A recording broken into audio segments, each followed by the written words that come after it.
কোন পুরাতন প্রাণের টানে ছুটেছে মন, ছুটেছে মন মাটির পানে।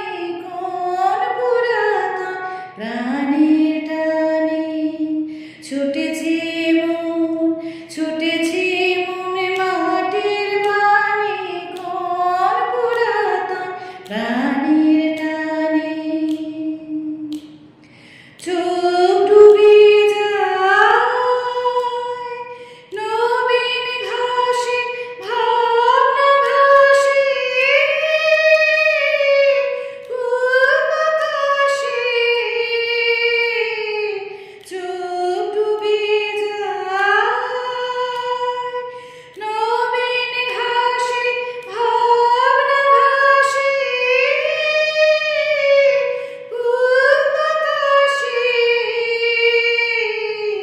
মল্লার গান লাবণ্য জাগায় মনের মধ্যে শ্রাবণ গানে। গানে কোন পুরাতন প্রাণের টানে ছুটেছে মন, ছুটেছে মন মাটির পানে। কোন পুরাতন প্রাণের টানে।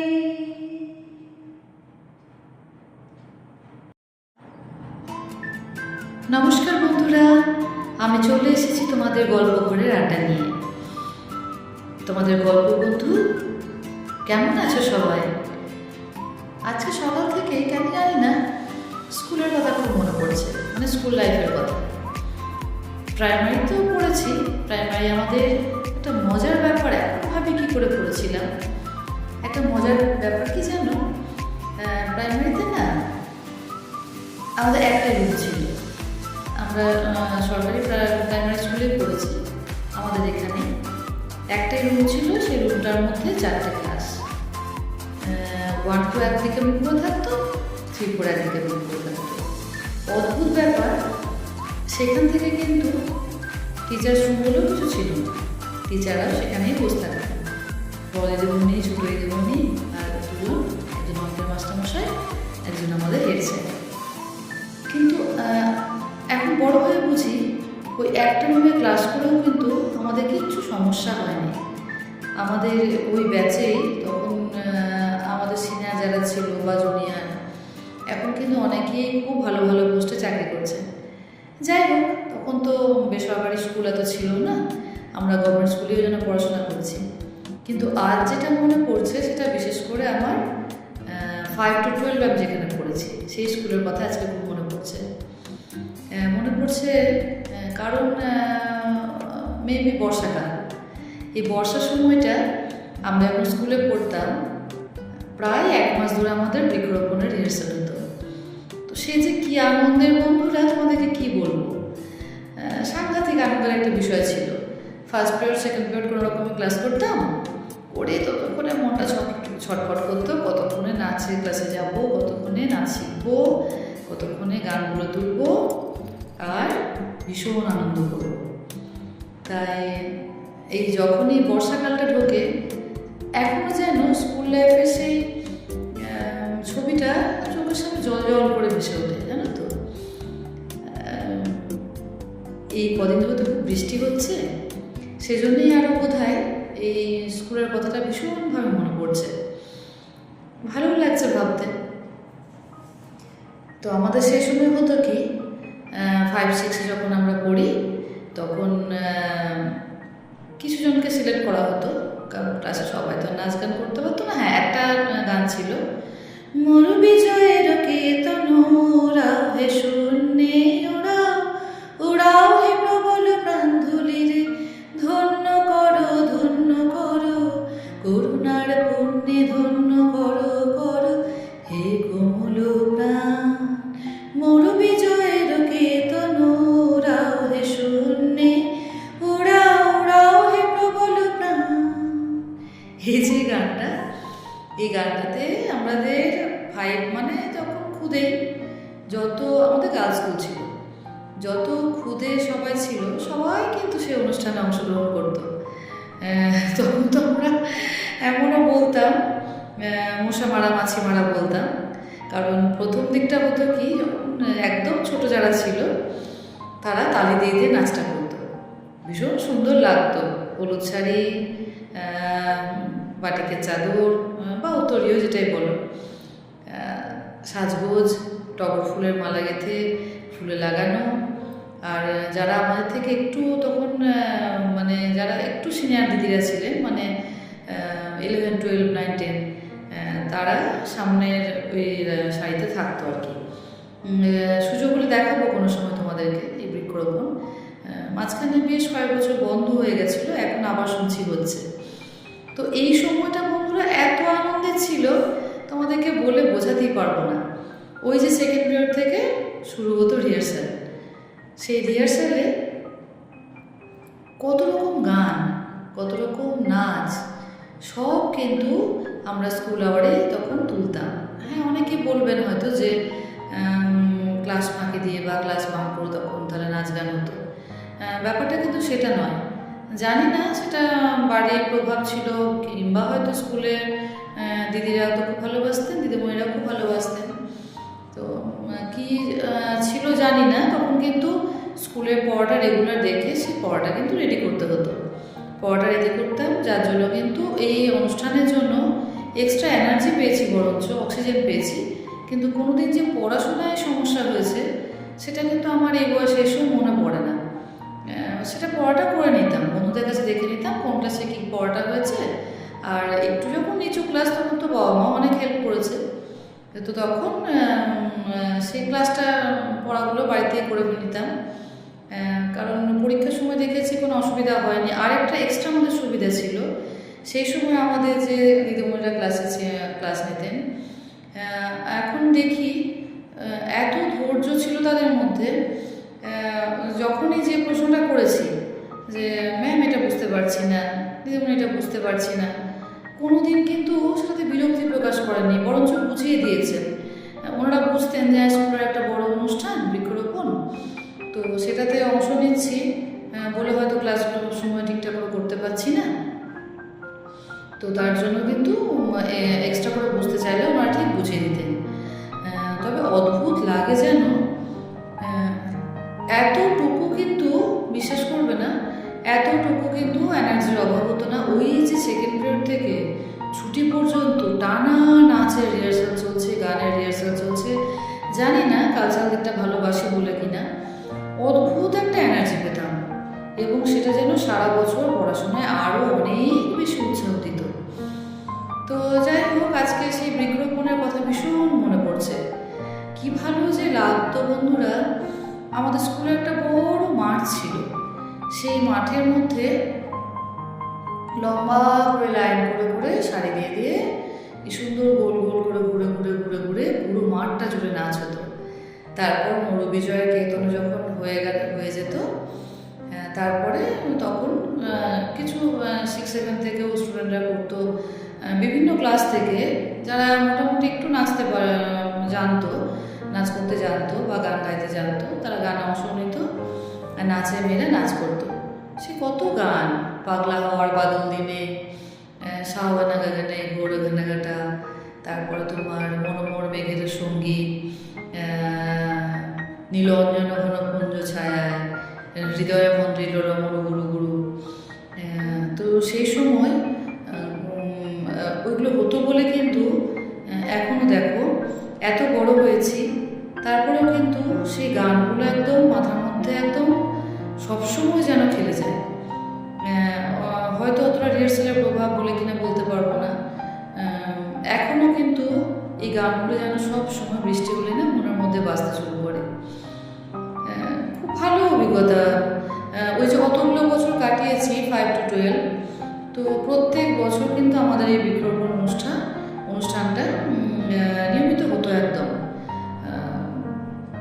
খুবই ভালো। এবং আমাদের তখন ছিলেন দুজন দিদিমণি ছিলেন, তারাই কিন্তু পুরো প্রোগ্রামটা আমাদের গাইড করতেন। পরে একজন নাচের দিদিমণি জয়েন করেছিলেন। নাচের মানে উনি ছিলেন একজন ফিজিক্সের, কিন্তু নাচে উনি ভরতনাট্যমে ভীষণ ভালো ছিলেন। তো উনিও কিন্তু আমাদেরকে অনেকগুলো নাচ শিখিয়েছিলেন। তো আমাদের স্কুলে টুকটাক এরকম প্রোগ্রাম কিন্তু লেগেই থাকতো। কিন্তু কোনো সময় এটা মনে হয়নি যে কালচারাল প্রোগ্রামের জন্য আমাদের কোনো পড়াশোনায় ব্যাঘাত ঘটেছে বা পড়াশোনা আমরা করতে পারিনি বা পিছিয়ে গেছি। বরঞ্চ আমরা এক্সট্রা প্রচুর অক্সিজেন পেতাম, এই প্রোগ্রামগুলো করলে অক্সিজেন পেতাম প্রচুর। তারপর এখন যেটা বুঝি, এই যে আমাদের এত চারিদিকে বিশ্ব উষ্ণায়নের শুরু হয়েছে, গ্লোবাল ওয়ার্মিং যেটাকে বলছে, তো সেটার জন্য এখন বুঝি ওই যে মনের মধ্যে তখন বৃক্ষরোপণ অনুষ্ঠানটা হতো, বর্ষামঙ্গল যাকে বলতাম, তো বর্ষামঙ্গল অনুষ্ঠানটা হতো, সেখানে বড় অফিসার আসতেন, ডিএম আসতেন, আমাদের স্কুলে যিনি সেক্রেটারি ছিলেন উনি আসতেন, বর্দি থাকতেন, সবাই মিলে সেই ছোট্টবেলার আমাদের মনের মধ্যে যে একটা বৃক্ষরোপণের উৎসাহ দিয়ে গেছেন, সেটা কিন্তু আজকের এই বর্তমান পরিস্থিতিতে দাঁড়িয়ে ভীষণভাবে উপলব্ধি করি যে এটা যে কতটা প্রয়োজন। এবং এখনও হয়তো সেই গাছের প্রতি ভালোবাসা ওই জন্য থেকেও গিয়েছে। আমাদের স্কুলে প্রচুর গাছও ছিল, মানে যত গাছ বৃক্ষরোপণের সময় লাগানো হতো কোনোটাই হয়তো সেভাবে ফেলা যায়নি। প্রতিবার যে গাছটা প্রয়োজন, স্কুলে যে যতটুকু জায়গা ছিল সেটুকুর মধ্যে গাছ ছিল, সেই গাছের তলে আমরা খেলা করেছি, ছুটে বেরিয়েছি, দোল খেয়েছি। তো এখনও পর্যন্ত কিন্তু ওই জন্য গাছের প্রতি ভালোবাসা সেটুকু কিন্তু রয়ে গেছে। এখন আমরাও চেষ্টা করি বাচ্চাদের মধ্যে সেগুলো ভরে দেওয়ার, সেই যাতে উৎসাহটা তারা পায়। বাড়িতে যেখানে যতটুকু গাছপালা আছে সেটুকু যেন তারা যেটুকু জায়গা আছে সেটুকু জায়গা যাতে ব্যবহার করতে পারে, গাছপালা লাগাতে পারে। তো এই হচ্ছে আমার বর্ষার গল্প। বর্ষা আসে আর মনটা কিন্তু ওই গানগুলো থেকে আর কিছুতেই বেরিয়ে আসতে পারে না। এবং কবিগুরু তো আছেনই, এখন সেটাই মনে হয় যে কর্ষণজীবী যে একটা শ্রেণী সম্প্রদায় আছে, তাদের জন্যও হয়তো কিছুটা আমাদের প্রাথমিক চাহিদা বাদ দিয়েও তাদের জন্য কিছুটা কিন্তু এই যে গ্লোবাল ওয়ার্মিং থেকে তো আমরা বাঁচতে পারি। কারণ এখনও কিন্তু একটা সম্প্রদায় থেকেই গেছেন যারা কৃষিকাজ করেন। এখন বহু মানুষ হয়েছেন যারা বাড়িতে গার্ডেনিং করছেন, খুব ভালো, ভীষণ ভালো উদ্যোগ এটা। আমার স্কুল থেকে ফেরার পথে একটা বিশাল বড় মাঠ আছে, গোবরখানা বলতে গেলে ওটা, তো ওইখান দিয়ে আমরা পাশ দিয়ে পেরিয়ে আসি। তো সেইখানে আগে আমরা ছোটোবেলায় খেলতেও যেতাম, এখন যাই হোক সেখানে অতটা খেলা টেলা যাওয়া হয় না, জায়গাটা ঘিরে দিয়েছে। ঘিরে দিলেও কিন্তু সেখানে একটা জায়গা আছে, অনেকগুলো নিম গাছ পড়ে, জানো তো। তো দেখি তাই যে ওই জায়গাটাতে যখন আমরা বেরিয়ে আসি, হয়তো প্রচণ্ড গরমের মুহূর্ত, কিন্তু ওই জায়গাটাতেই যখন পেরিয়ে আসি না, মানে অদ্ভুত একটা ঠান্ডা অনুভূতি হয়। এত নিম গাছ ওখানে, হয়তো ফল পড়ে পড়ে আরও বেড়েছে, প্রথম দিকে এতটা ছিল না, এখন যত দিন যাচ্ছে ওখানে নিমের একটা ঘন জঙ্গল হচ্ছে। তো সেই নিম গাছের তলা দিয়ে বেরোলে মনে হয় যেন হঠাৎ করে যখন রোদের পরে গাছের তলা দিয়ে বেরোয়, মনে হয় যেন একদম কোনো এসির মধ্যে এসে ঢুকলাম। তো আজকে আমাদের সত্যি বৃক্ষরোপণ অনুষ্ঠানটা আমার তো মনে হয় এখন সব জায়গাতেই হওয়াটা উচিত, বা বৃক্ষরোপণ করার সুযোগ না থাকলেও অ্যাটলিস্ট আমাদের বাড়িতে যে বাচ্চারা আছে তাদের মধ্যেই যে আমাদের গাছপালার প্রয়োজনীয়তাটা যে কতটা, সেটাও মনে হয় তাদের মধ্যে আসল সম্পদ যে আমাদের বৃক্ষ বা গাছ, সেইগুলো কিন্তু তাদের মধ্যে কোথাও একটা আমাদের দায়িত্ব বর্তায় যে তাদের মধ্যে কোথাও একটা আমরা কিন্তু বিষয়টা যদি তাদের মাথার মধ্যে ব্যাপারটা ঢোকানো যায় বা তাদের মনের মধ্যে সেই ভালো লাগাটা ঢোকানো যায়, তাহলে খুবই ভালো হয়। এবং আমি যেটুকু মনে করি যে এই যে বর্ষামঙ্গল অনুষ্ঠানটা হওয়া, বা যদি আজকে গান নাচের মাধ্যমে বাচ্চাদের মধ্যে যদি এই ব্যাপারগুলো প্রবেশ করিয়ে দেওয়া যায়, তাহলে ভবিষ্যতে আমাদের তো যা গরম যা পরিস্থিতি হচ্ছে, সেক্ষেত্রে কিন্তু সত্যিই খুব ভালো হয়। যাই হোক, আমি এখানে বৃক্ষরোপণ নিয়ে কিছু বলতে যে এসেছি তা নয়, কথায় কথায় চলে এলো। তো আমাদের এখন এখানে অনেকগুলি গাছের গ্রুপও হয়েছে, তারা গাছ বিলিও করে, ফ্রিতেই গাছ বিলি করে। আমি যদি এখনও সেটা আনিনি কোনো দিনই। তো এই আর কি। আসলে এত কথা কেন বলছি, কালকে আমাদের এখানে জানো সারা রাত বৃষ্টি হয়েছে, সারা রাত বৃষ্টি হয়েছে। এবং যখনই বৃষ্টি হয় আমার তখনই মনে হয় আমার ছাদ বাগানের গাছগুলো যেন আনন্দে খিলখিল করে হেসে উঠছে। এবং হয়তো কোথাও ময়ূর পেখম মেলে নাচ করছে, আমি এখানে বসে দেখতে পাচ্ছি।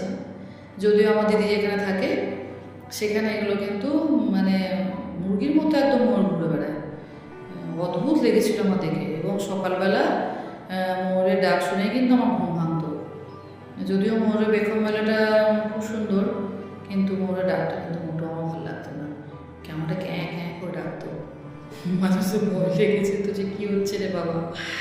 তারপর যাই হোক পরে পরে সেটা অভ্যাস হয়ে গেছে। যাই হোক আজ কথায় কথায় অনেক কথা হলো। সেই ছোটোবেলার দিনগুলো সত্যি খুব মনে পড়ে। আর আমাদের যিনি বড়দি ছিলেন, কী ব্যক্তিত্ব না। এইসব প্রোগ্রামের দিনগুলো না আমরা মানে আমি অন্তত মুখিয়ে থাকতাম। উনি অপরূপ সুন্দরী ছিলেন, অপরূপা সুন্দরী ছিলেন। লম্বা একদম টল ফিগার, ফর্সা, কাঁচা পাকা চুল, এবং একদম স্ট্রেটভাবে হেঁটে যেতেন। ওনাকে মাঝে মধ্যে এইসব প্রোগ্রামের দিনগুলো, তখন আমরা খুবই ছোট, এই প্রোগ্রামের দিনগুলো তখন আমরা দেখতাম।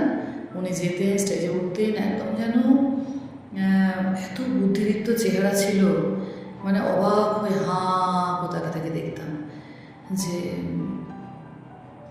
একটা মানুষ এত এত গভীর হতে পারে। যাই হোক তারাই আমাদের অনুপ্রেরণা ছিলেন। তো আমার এটুকুই বলার যে আপনিও চেষ্টা করবেন, কারণ এখন তো সমাজে বিশ্বের পরিস্থিতি তো ভালো নয়। এত গ্লোবাল ওয়ার্মিং হচ্ছে, এত বন্যা খরা চারদিকে, তো গাছই আমাদের বাঁচাতে পারে, তাই তো। আর এবছর যখন একদম আষাঢ় মাস থেকেই বৃষ্টি একদম মুষলধারে হতে শুরু করেছে। আচ্ছা তোমাদের ওখানে হচ্ছে কি? আমি তো বকবক করে যাচ্ছি, তোমাদের কি ওখানে হচ্ছে? তো যদি সেটা হয়ে থাকে তোমরা অবশ্যই যে যেখানে পারবে গাছ একটু লাগিয়ে দাও। কি বলো? আজকে অনেকক্ষণই গল্প করে ফেললাম। সারাদিন স্কুল মানে মনটা স্কুলে গিয়েও আজকে আমার স্কুল লাইফের কোথায় মনে পড়ছিল। আর মনে পড়ছিল হলুদ শাড়ি, তার সঙ্গে কাঠি নাচ, হাততালি দিয়ে নাচ, তার সঙ্গে মুদ্রা দিয়ে নাচ, এগুলো সব মনে পড়ছিল। দিদিমণিদের ভালোবাসা, তার সঙ্গে অবশ্যই তাকে থেকে দেখতাম ওনারা বিক্ষোভনে কেমন সেজে বুঝে আসছেন। কিন্তু আমাদের স্কুলের একটা নিয়ম ছিল, যার জন্য কিন্তু কোনোদিনই সাদার বাইরে কোনো অন্য শাড়ি পরতে ওনাদেরকে দেখিনি। আমরা পরতাম অনুষ্ঠানের জন্য, আমরা পরতাম, গান গাইতাম। রাজু কাকু বলে একজন ছিলেন, উনি তবলা বাজাতেন। যাই হোক কোভিডে মারা গেছে, খুব দুঃখজনক একটা ঘটনা। অদ্ভুত ভালো তবলা বাজাতেন, জানো তো, ভীষণই ভালো, মানে বলে বোঝানো যাবে না। এক একটা গানকে যে উনি কোন মাত্রায় নিয়ে যেতেন, কোন পর্যায়ে নিয়ে যেতেন, সেটা বলে বোঝানো যাবে না। আবার এই বৃক্ষরোপণ মনের মধ্যে নিয়েই চলে গেলাম শান্তিনিকেতনে পড়াশোনা করতে। তো সেখানে তো আবার এক অনবদ্য অনুভূতি। সেটা না হয় পরে একদিন গল্প হবে, আজকে এটুকু থাক। ওখানে তো বৃক্ষরোপণের গল্প অন্য, তো সেটা কোনো সময় সুযোগ পেলে দেখাবো, বৃক্ষরোপণের গল্প বলবো। তো যাই হোক বন্ধুরা, আমি ছোটোবেলা থেকে কালচারাল দিকটা খুব ভালোবাসি। আর তার থেকেও বড় কথা, আমি এটা ঈশ্বরের আশীর্বাদই বলা যায়। আমি কিন্তু এই জগৎটা ভীষণভাবে আমার জীবনে পেয়েছি, এবং তার জন্য আমি ঈশ্বরের কাছে সত্যিই ভীষণ কৃতজ্ঞ। তো আজকে এটুকুই থাক। অনেকক্ষণ ধরে অনেক গল্প করলাম। আর একটা গান ভীষণ মনে পড়ছে, একটু শোনাবো? তোমরা বন্ধু তো বলাই যায়, করাই যায়। হৃদয়ে মন্দ্রিল ডমরু গুরু গুরু, ঘন মেঘের ভুরু, কুটিল কুঞ্চিত হলো রোমাঞ্চিত বন বনান্তর, দুলিল চঞ্চল বক্ষ হিন্দোলে, মিলন স্বপ্নে সে কোন তিথিরে, হৃদয়ে মন্দ্রিল ডমরু গুরু গুরু। বাকি কথা পরে হবে। তোমাদের এই বন্ধুকে সবসময় তোমাদের হৃদয়ে রেখো, মনে রেখো, পাশে থেকো, হৃদয়ে জায়গা দিও। এটুকুই চাওয়া, আর কিছু না। আর সারাদিন পরে তোমাদের সঙ্গে গল্পটুকু করতে ভীষণ ভালো লাগে। আজ তাহলে চলি, টাটা, পরে দেখা হবে।